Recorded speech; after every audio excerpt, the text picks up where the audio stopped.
Okay, ladies and gentlemen, welcome back. We are bringing you back to today's edition of the Gripe Session. It has been a little bit time before I've done the last podcast / YouTube video, but I have a very special treat for you today. So my guest today has actually probably had more mentions on this podcast than pretty much anybody else in the history of this podcast, even though we don't have that many episodes that have that history, but he still has the most amount of mentions on this podcast. And that is none other than the man, the myth, the legend, Douglas Dickey, one of the employees of the New York Metropolitans. Doug has been a stalwart that running our fantasy camp over the last number of years. And since I've had a lot of the coaches on, I said, you know what? It's about time that people get to see a face with the name, even though you might not want to see that face at this point, but that's neither here nor there.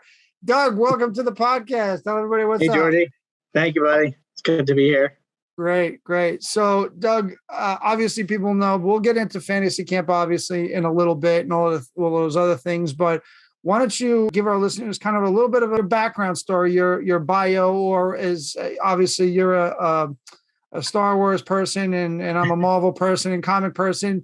Give them the Doug Dickey origin story, if you will, if you don't mind. The origin story. All right. Well, I come from a very small town in Indiana. I grew up there, played baseball, played tennis, a couple other sports. But baseball was my passion, and yeah, there's more cows than people there. I mean, it's a very small town. I went to college at Purdue and graduated there in a film video studies degree, bachelor's degree. And then there was one time during my sophomore year, I believe, a director by the name of Rick Burns, it's the brother of Ken Burns, who did the famous baseball documentary. They came down to shoot a documentary for PBS Tecumseh.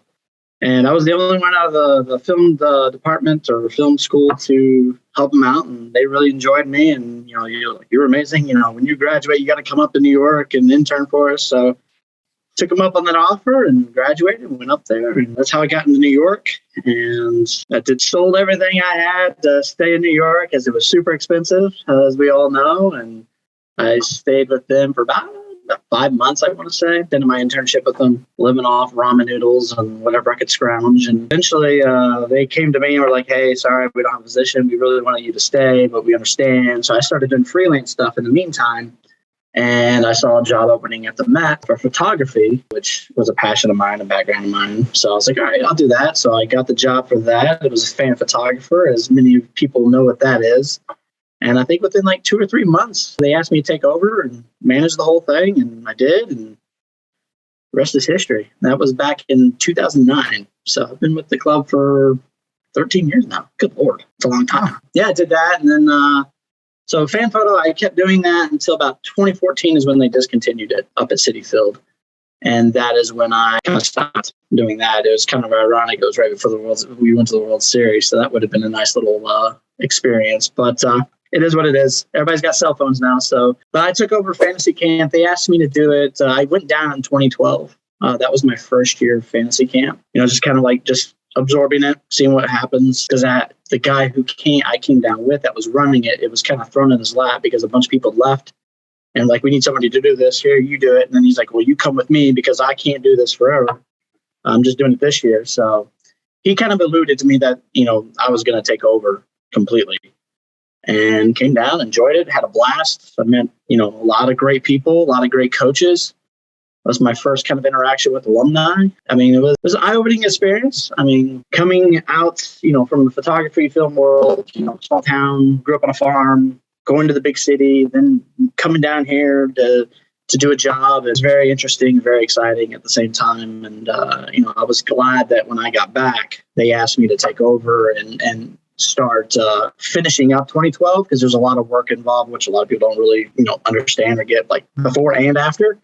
So I actually finished up 2012. And then right after that, that was in January. So about February, March, they made me completely take over the whole program and start anew. So I think that first year, I kind of left everything the same. I mean, it was in all honesty, it was a dying program, but there wasn't much care towards it. It kept getting thrown in people's laps and stuff like that. So I took it, made it my own, and here we are today. That's great. So, and that's actually not a bad thing. Obviously, we get not only campers that come on to and listen to the podcast and videos, but we get people from other professions. So to me, that's actually, sometimes that, you need fresh blood into a program to essentially breathe life into it. And at least as far as I'm concerned, being a camper, not only have you breathed fresh sort of life into the program, but it's actually expanded since, and looking to expand even more based on the amount of people that have been coming to camp.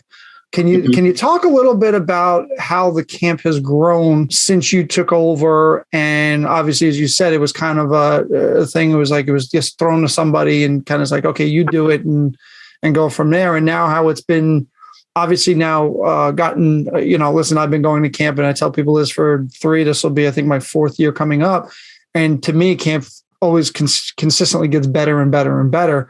Can you kind of talk about that progression a little bit and how you're able to breathe that new life into a program like that? Yeah. So like I said, I think it was for the first 2 years, I kept the schedule for the most part the same because I'd never done anything like that. I was a film student. I was a film guy. I learned how to make movies. I didn't know anything about event organization and I didn't get any training on it either. So it was just like, I had to sit there and kind of soak it all in and learn. And it's kind of funny because my son is like, what'd you go to school for? I was like, film. And what are you doing now? He's like, hey, you go to camp. You may not do what you went to school for, which is the beautiful thing about, learning on the job and learning different skills. And I've always been a people person. So that is a major important part of what I do. Going to your question, I don't want to say it was dying because I don't think fantasy camp would have ever officially died. It may have, when the economy hit, the Mets had it, but before I took over, I think it was in 2008, I think it was when the economy tanked. Camp used to be 2 weeks, 2 full weeks. And then it went down to I think that last year camp was 40 people a week and it was 2 weeks. So 80 total for 2 weeks. It was bad. A lot of people also don't understand it's a business too. You got to make money off of it. So as important it is to make the fans happy, and it's a great ambassador to the branding of the Mets. It's got to be able to stay in the green in order to exist. Because if it's going to lose money, then what's the point of keep doing it? So that was the last year they did 2 weeks when I was 40 and 40, and then they just combined it, and it was 1 week of 70. There were some numbers that were pretty shocking when they didn't keep records of much. So that was another thing I had to adjust to. There was no records of anything kept. So I literally had to start almost from scratch. When I took over. But, I just looked at the core values of the camp and what it was supposed to mean, what it was supposed to serve, as a branding thing and also as, something you're paying for. You're paying good money and a lot of money to come do this event. So I wanted to make sure, the Mets were taken care of, that I was taken care of, and that the campers, the people paying all the money to come, experience, a once in a lifetime thing. Because, there's a lot of teams that do this. There's also rock and roll fantasy camp. There's all these types of fantasy camps, and it's really neat concept. And it really takes that person, whether it's a fan of a sport or whatever, and really immerse them into the experience. So I kind of took that ideology and was like, how can we make it better? How can I deliver something these guys will never forget on a much grander scale? So I started looking at the schedule, and literally, like I said, it was never changed. It was always the same thing. It was a Tuesday to a Sunday, and it was just boom, boom, boom, boom, boom, boom. And that was it. And repetitive. The same coaches are a bad thing, but one of my things I make sure I try to do, which and a lot of all the campers know, is I try to bring in new guys every other year or every year. And so far, it's been a blessing in disguise, but at some point it's getting harder to find new people because everybody I've been bringing in has been so great. So it started out like that, adding in new events, just changing things up, I think is a very important thing. From 1 week to 2 weeks in 2016, if I'm correct, the team was doing horrible before we went to the World Series. So, a lot of the ideas behind everything was like, hey, the team's not doing very good. That's why you're not selling. It's like, well, then that's not really the case. You got all these hardcore fans out here. We're not doing something right. We can't fill this up. So with all those changes and everything that I started doing, I just started selling like crazy. And it's gotten to the point where I've went into 2 weeks. And the first year of the 2 weeks, the second week was only 65 people. But the following year was 120. And then it's been 120 every year up until this year. And I've expanded it to 150 a week. And 12 teams instead of 10 teams. So it's a long process. It's a long grueling thing. It's another thing. It's an all year round thing to do Clover Park as well. So It's very tiring.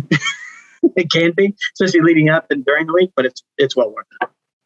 See, that was the one thing that last year where a couple of us were trying to go and find, I don't know if you knew this or not, when we had one of the events at Clover Park, we were actually looking for the Dickey office because we were going to have some fun in the Dickey office. But, well, no, see, we see that, but we trying to figure out which door do we go down to try to figure out where the Dickey office is and kind of go from you there. Get it here if you wanted to. It's all and that was what we found out. So it is kind of like Fort Knox down there. But anyway, I digress. So you definitely talked about a couple of the challenges for camp that you kind of ran into. And one of them that, I've talked to a number of different people about it. And you started talking about the coaches, which they're all absolutely great and bringing in new people. Would you say that that's the most difficult part of camp for you, and the fact that trying to bring in new coaches, but also on the same breath trying to say, okay, well, this coach was good, but I don't know if I can bring this coach back,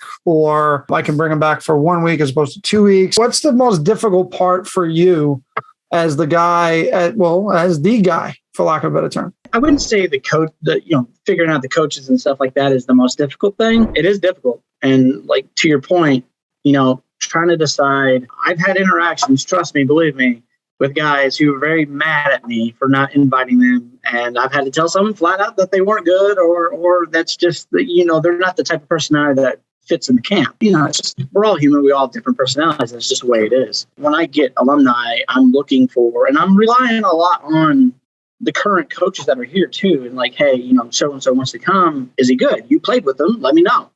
Or obviously we have Jay Horowitz, who is an amazing guy and knows everybody. And I'll tap into him and be like, Jay, how's this guy? And he'll be like, yeah, he's great. He's like, well, give me his number and I'll call him. And, Jay's spot on with it. But it does get difficult. I mean, I've had to have the conversations with guys that I've gotten close to over the years and let them know, hey, I can only bring you 1 week. Or, hey, this year I'm not going to be able to bring you, or I'll get a random phone call out of nowhere. I'm like, hey, why didn't you invite me to fantasy camp this year? I'm like, well, and I'll explain it to them what my decision was. That's definitely hard to do. And, me, I don't like confrontation. I'm a super nice guy, and I try to get along with everybody. But, sometimes it's a little too much. It's like, all right, well, I'm going to hang up now because I don't want to get yelled. But no, I'd say one of the most difficult things, and I learned this early on too. I was always wanting to please everybody. When you're dealing with 250 guys, different personalities, that doesn't happen. Everybody has their own expectations, and I would go many nights before and during camp, sleepless nights, just being like, why did he get mad at that? Like, what can I do to make him happy tomorrow? Stuff like that. And it's part of the job, and I accept that, but I'd say keeping up with expectations is probably the hardest. Finding new ideas, keeping it fresh, things like that is hard. I think I do a pretty good job at it. I always change things up for you guys, but it does get kind of nerve-wracking. And yeah, I mean, the reunion, that's always a touchy subject. But little bit. You guys are singing my praises when you're down here, but when I send the email like, hey guys, reunion's canceled / undecided right now, I'll get some very angry emails. Okay, well, hold on. Let's be real. I sing your praises whether I'm there or whether I'm not there. So, all I ask is just know that I have your interest, your best interest, and my interest. Like, making you happy is going to make me happy in the long term. So help me help you. Exactly. That's great. So, we've talked obviously about some of the difficult decisions as far as coaching goes. With some of the things that obviously there's been, for those of us that have been to camp and listened to camp, the Kangaroo Court is probably one of the highlights of the experience of that week. That, along with walking into the locker room for the first time and seeing your jersey hanging. Yeah. If you can, and we'll obviously protect the innocent with no names. What would be the weirdest thing / funniest thing that you have ever seen go on during camp and you went, wait, what? I've had some funny things. I've had some disturbing things. I've had a wide variety of things you could and could not imagine happen at fantasy camp. Funniest thing, I mean, And I know Ed Hearn he would laugh at it still to this day. And I know he's talked about it on here. And I know he's talked about it like Ed Hearn jumping in the cold tub all naked and with guys in there.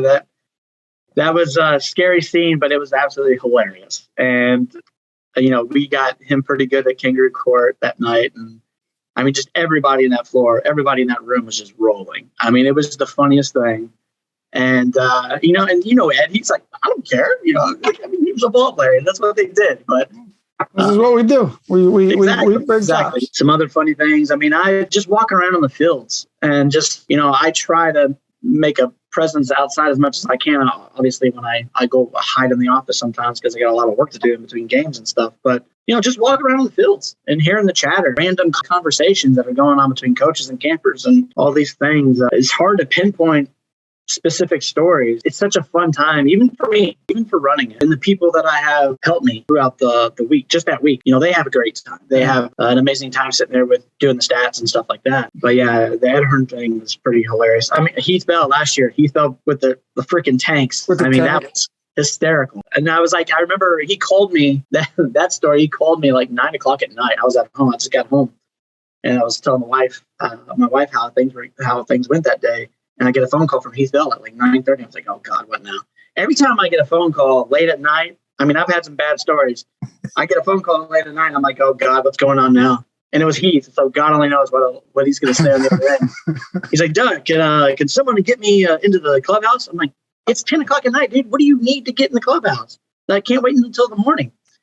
He's like, oh, I got some plans. I was like, oh, great. As soon as he said that, I was like, I knew something was up. And sure enough, I gave him Ryan one of the clubbee's numbers because they were actually still there. And he's like, all right, I'll be there in 10 minutes. I was like, okay. He paid some random person to borrow his truck at Walmart. He bought 2 of those tanks, threw it in the back of the truck, drove over there, dropped them off, paid the guy, took him in the clubhouse, put them all together with Ryan. And then I walk in the next morning, I see 2 tanks, and I go, oh, God, that's what he did. And then I asked him, I was like, what'd you get this for? He's like, we got 2 really short guys at camp. I want to see them duke it out in the tanks. I never heard the story. However, I did see, to me, the most impressive thing at camp was seeing Heath actually get into that damn thing in the first place. I was like, how did you get a shoehorn in there? Like, I don't know how he did it, but it was freaking amazing. And I took a lot of pictures, a lot of videos because it was, and him and Kayoshi was there too. And him and Kayoshi were going at it, which is like the 2 polar opposite guys. Kayoshi, small guy, Heath, this big guy, and duke it out with 2, like, I don't even know, remote control tanks that shoot little darts. Like, it was crazy. It was hysterical. Definitely hysterical. I got a great Ironman story. So it was like 3 years ago. I think it was at your week, actually. We were doing the batting cages, the pros pitching the batting cages. And I know where you're going with this. We had this really old guy, like an 80-year-old guy, great guy. He wanted to get in there and hit against Ironman. So Ironman being the submariner, he wasn't throwing super hard, like obviously like he used to, but I mean, he could still bring it. He's throwing. He hits the old guy in the knee. In the knee. I remember that. The knee. And he's like, oh, no, I was sitting in the cage right next to him on Iman's side. So I look over at Iman. He looks at me and he's like, oh, God, Doug, so sorry. I'm like, don't say sorry to him, not me. So he ran over there and he's like, oh, I'm so sorry. Iman is like, he was the nicest guy. I mean, I feel bad for anybody who never got to meet him because he was such the stand-up guy. But one of the best coaches. He was actually my first year. He was 2 lockers away from me, and I probably talked to him. God, that first year, so down to earth. I'm just the nicest guy in the world. And at one point, I was sitting in my locker with a couple beers, and I basically finished the beers. And he actually said, "You want me to go get you a couple more?" And I'm like, "Wait, what?" He's the bartender. I was like, "What? Well, yeah, but grab yourself one. Sit down. Grab one for you too." So, so he rest in peace. Over there. He hobbles over there to the old guy, and the old guy's getting up because he fell over, I think. And he's like, Iman was like, "Are you okay?" He's like, "I'm so sorry. It got away from me." Blah blah blah. He's like, "Oh, I'm fine." And so he starts walking on. He walks out and he's limping. He's like, "Oh man, you're limping." He's like, "Oh no, that was my bad knee. You hit me in the other knee." And Iman looks at me. He's like, "Are you kidding?" He's like, I hit this guy in the knee. He's not even worried about that. He's limping because of his old injury, and he couldn't believe it. He was so upset. He had to be there at the moment because it was absolutely.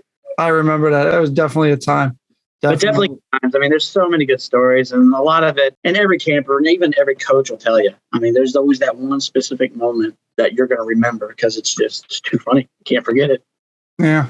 I mean, one of the things that I continuously tell people about camp is, even after the first year and every other year since then, is I could tell you stories about camp and still not do it justice until you get there and you walk in that locker room for the first time. You see your name on a jersey hanging there and you'd be like, this is just cool as anything. I mean, I thought I got my money's worth after the first 2 days and we hadn't played a game. And I'm like, wait, there's more?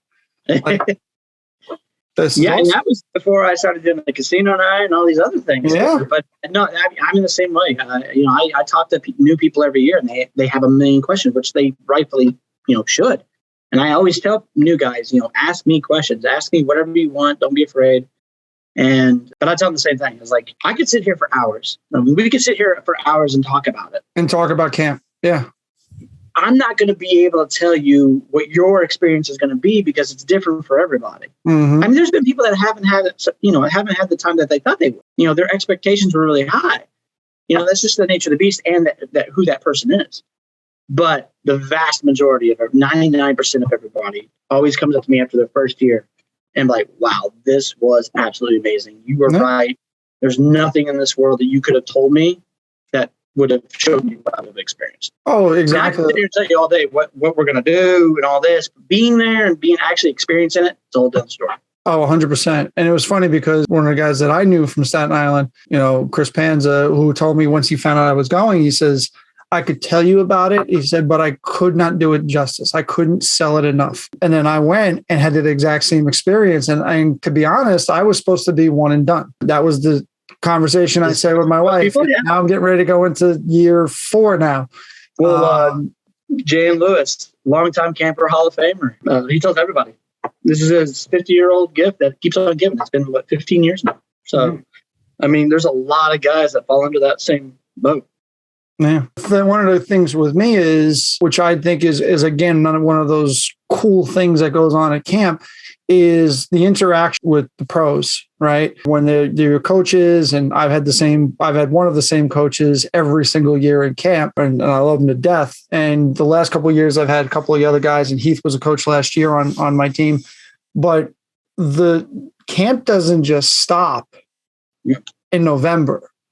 Like we have a Facebook group, we have our text chats that start off during camp that continue to still go on. It's not just with the other campers too. It's with the coaches. It's with the coaches. So I mean, one of the things that I've explained, I said to a bunch of people, I'm like, the coolest thing for me as a fan is the fact that when I was a kid, I had a poster of Doc on my wall behind my bed, with the hand throwing and the baseball coming out with the smoke like from the airplane. Mm-hmm. And I go, when 100% my idol, I looked up to him. I watched every game. And now I have his cell phone number. Again, it's another thing that I tell rookies, and they don't believe it. A lot of times, I'm like, listen, I was like, you play your cards right, and you come down with the mentality of having fun and enjoying it and meeting new people and not being weird around coaches. They're just human beings just like you. You're going to walk away with some of their phone numbers. And like, are you really? Like, yeah. I mean, some of the possibly walk out with Doc Gooden's phone number. And I sat back and it was funny because I've texted Doc a number of different times since camp. Tank, Todd Pratt, who's been my coach every year at camp. Yeah. Some of our conversations are beyond amusing, for lack of a better term. Another great guy, Mackie Sasser, Figgy. I mean, I could start rattling names of people off and that kind of stuff. Okay. It's an ongoing problem. I'm bringing in too many good guys. I'm not going to know what to do later. Is a perfect example. One of the new guys this year, well, to me, 2 new guys were Hojo and Josh Tolley. And both of them were more than said, yeah, I'll definitely come on the podcast. And I've talked to Tolley just as much as I've talked to some of the other coaches recently. I'm like, Tolley was not my coach. Hojo was not my coach. Tolley's a recently retired guy. Yeah. So you're younger than me, for God's sakes. Actually, you know what? Speak to that for a minute. What is it like running the camp, watching some of the guys that you've watched during the course of when you've been running the camp, now starting to get invited to camp? Outside of that, meaning you're getting old, but that besides that fact, because we're all getting old. All right, my kids keep telling me every day, Dad, you're getting old. I know, son. I know. Thank you for that. And I'm getting balder, so yeah, of course. Well, that's a whole different conversation. But my counteract to that is like, just wait, because you got the same genes as me. You're going to go bold too. So good luck now. So talk about that kind of. So, I mean, as you guys know, well, most everybody knows, my last name is Dickey. I actually collected R.A. Dickey cards before he was anything, really, to be honest. And when he came to the Mets, I was like the only one that was excited, knew that R.A. who he was. Mm-hmm. And it's weird. Like, I mean, I invited R.A. and he declined to come last year, but I got Josh Tolley, who caught him. So I got to hear that aspect of it. But you're right. Seeing these younger guys or guys who retire recently. I mean, I was at Citi Field when Dickey played. I was there when Schneider played. I was there when Tolley played. Indy. And I wasn't there when Indy played, but okay. But Indy's a coach here. So, I mean, I see Indy and Brian Schneider here almost every day because they're currently coaches down here. That's right. And this is the topic we've talked at the winter meetings during our fantasy camp meetings because we actually do have, it's an alumni meeting, but we have like a branch of fantasy camp. But we talk about like, hey, what's the likelihood that we're going to be able to start getting these younger guys in? Because, let's be honest, they made millions of dollars compared to what Barry Lyons and Doug Flynn and those guys made when they played. So, there was a couple alumni that were there, like Aaron Harang and, a couple of young guys. And I really liked what they said because they were talking about how when we retire from the game, and this doesn't go for everybody, obviously, and this is just from what I've heard, but when we retire from the game, we want to be out of it for a little bit because it's been in our lives for so long. We missed our families. We missed our kids growing up and stuff like that, which any father could, I would hope, understand. But After a while, they want to get back into the game. And he was telling us, the group is like, fantasy camp is one of the best ways to get back into an organization because it's baseball. You're going to meet the fans. You're going to be around them all week. You're going to meet and be with your former teammates. And it's a good way to get your foot back in the door in baseball. And it's not like an all-year commitment that you're doing if you be a coach or something like that. So I really liked what he said. And he did touch on, like, some guys are just going to say no. Like, I made $70 million on a 5-year contract. I'm not doing a camp. That's just going to give me a couple grand, which I understand. But Tolley and those guys, they, like, going back to what I was saying earlier, they have the personality of the people that want to do this. You bring in someone that wants to be with the fans or just loves the game and just loves being around it, they're going to flourish at fantasy camp. I think will be a little harder getting younger guy or more recent guys, but I don't think it'll ever be a problem per se. So funny because when I had Turk Wendell, we were talking about fantasy camp, and his thing talk about his Achilles. What's that? Did he talk about his Achilles? No, I don't think. He didn't mention that. I don't when think he snapped his Achilles at the pro game. No. It is a lot. Well, no, actually, no. He didn't tell me. He didn't talk about that. So Turk actually said, I think he said it on this podcast actually, that if he was a current player, and knew about fantasy camp, he would love to show up and come and hang out at camp. On those types of situations, what do you think the chances are that today's players would want to potentially come down and say, hey, let me come down for a couple of days or a week or 2 weeks or whatever it is and kind of go from there? Well, I mean, you got to look at it this way. I mean, for current players to do that, that's their off season, which, again, going back to the whole family thing, they're away from their families the whole year. And that's the time they go on vacations and, do their thing, their personal stuff, which I completely understand. And, when camp was in January, it was a little bit more feasible. I mean, obviously we had Murphy, rehab guys were down here early, and Murphy hung out with us a couple of years ago. Bobby Parnell hung out with us a couple of years ago. Well, a few years ago. So it has happened, and it will continue to happen, I would imagine. I'm pretty sure Josh totally told me the same thing. He's like, if I would have known about this when I was a player, I would have loved it. It's like, well, I'm pretty sure you were down here, Josh, when we did camp. I think a lot of coaches, that's the problem. The coaches that are saying that now, they experienced what camp was, If you go and tell a current player like that, they're probably going to think it's like, oh, I don't want to be around fans because, I need to concentrate or, do whatever. And that could be counterproductive, I guess. We want them to have a good time just as much as you guys have a good time. So, that's kind of our selling point when I get new coaches. It's like, listen, I was like, yeah, you're coming down to do a job and it's a lot of work and everything and whatnot, but you're going to have fun. Like, if you don't have fun, then you don't need to be here. I think a lot of coaches feel that way. Like current fantasy, not just our camp, other camps too. I know the Cardinals have a few younger guys that do their camp. I could never say his name. Jason Isringhausen. You say it. Isringhausen. Izzy. Izzy. Everybody say Izzy. He does Cardinals camp, and he loves it. So there's a lot of younger guys that are starting to get into it. I mean, he does, too. I mean, he's a more recent guy, too. So. Yeah. Hey, well, listen, maybe there's the possibility of a reconnection of Generation K with Pulse and with Izzy. I don't know. Try to possibly sell that. I've spoken to Bill about that because he still talks to Izzy. So, and I think Izzy's expressed his interest in coming here. So. It's just they've always been, our camp and the Cardinals camp have always been the same time. So are they at the same time now? And I absolutely refuse to pull anybody from another camp. I don't think that's right, especially if they've been there for doing it so long. So you mean like other camps have done to us? You mean like that? If that's what they want to do to us, they can do that. Whatever. Like I'm not going to do that to them. Oh, we're going to stay up on a high horse a little bit. I mean, I worked out a deal with the Reds to get Doug Flynn to MC and do all that for years. Thankfully, Erin over at the Reds, she's amazing. So she was easy to work with. Did the Cardinals do it the same time that we do or no? They did last year. Their camp was in November. I think it was during our week 2. But I think they're moving back to January. Oh, good. So campers, maybe, I don't know. We'll see. Could there be a different kind of Mets reunion on the horizon? We'll just have to wait and see. I don't know. Reunion is spring training. I'm still doing it that way. I so badly was ready to go to that and bring my son to that as well.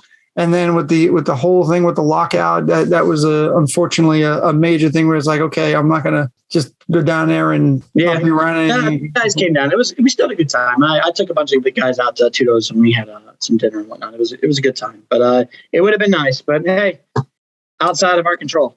Yeah. Well, listen, next year is next year. So, that's that. So, Doug, we've had you on and we appreciate your time, taking the time, obviously, to come on the podcast. We've been going for a little bit now.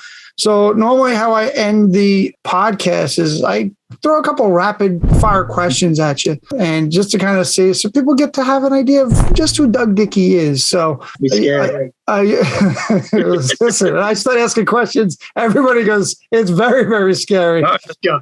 All right. So here we go. Burgers or pizza? Pizza. DH or no DH? No DH. Time clock for pitching or known? No.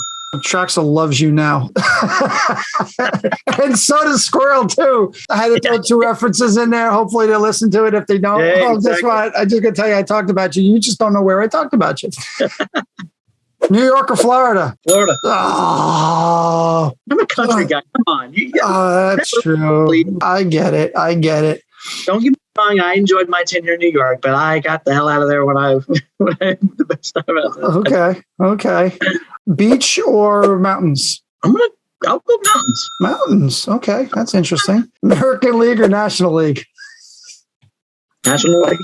I was going to say, if you said American League, I literally was going to fall off my chair laughing. There's really no difference now. What's up? There's really no difference now. No, you're right. You're right. Absolutely right. You're 100% right. So, Doug, I definitely want to thank you for coming on to the Gripe Session podcast, and as well as coming up, I'll be on YouTube as well. Doug, you want to throw out any of your information out there and some of the things that you have coming up with the organization that you're out there looking to promote? Yes. If anybody's interested in fantasy camp, it's sold out. So good luck getting in. But I highly, highly recommend anybody that wants to get in to start the process now. Contact me, Dickey, Dickey, at nymets.com. The fantasy camp line is 718-803-4026. Call me.